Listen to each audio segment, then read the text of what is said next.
paratrooper with the 82nd Airborne got sick and desperately needed a bone marrow transplant, and then thousands of soldiers and veterans stepped up to register to donate. This is Good News Friday, and we've got a great story this week brought to you by those meme pages that leadership loves, like Fancy Fancy Bear, Platoon Daddy, Wetsu, and lots of others who got the word out. Sergeant Derek Bishop, a 23-year-old paratrooper, recently began suffering from constant headaches, severe coughing fits, and vomiting. When he vomited up blood, he knew something was really wrong and was rushed to the hospital and was eventually diagnosed with aplastic anemia. This severe and rare disease occurs when the bone marrow doesn't produce enough blood cells and can lead to all sorts of complications, and if untreated, has a high risk of death. Treatment involves things like immunosuppressant drugs, since currently it is thought to be caused in part by an overly active immune system, and bone marrow transplants. According to a recent study, the 5-year survival rate for people who undergo a transplant is 75%.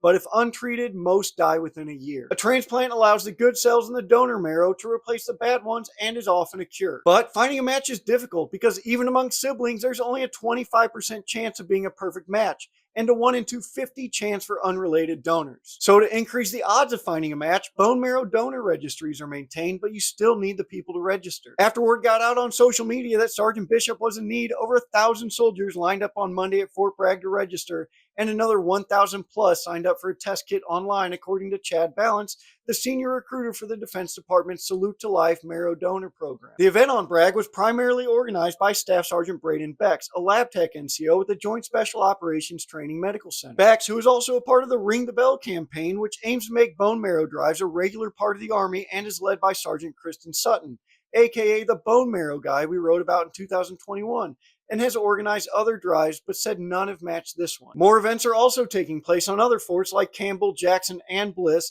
helping to ensure that not only Sergeant Bishop finds a donor, but thousands of others can as well. To organize your own event or to find one currently happening, check out the Salute to Life website. You can also register to be a donor there, or you can find information on walk-in registration sites that are at most major bases. That's a hell of a good story to close the week out with, and we will be back next week with more Good News Friday, so if you have a story we should cover, email it to me at kyle.gunn@taskandpurpose.com. Until then, we hope you all have a great weekend and do something good out there, and we invite you to check out taskandpurpose.com and follow us right here.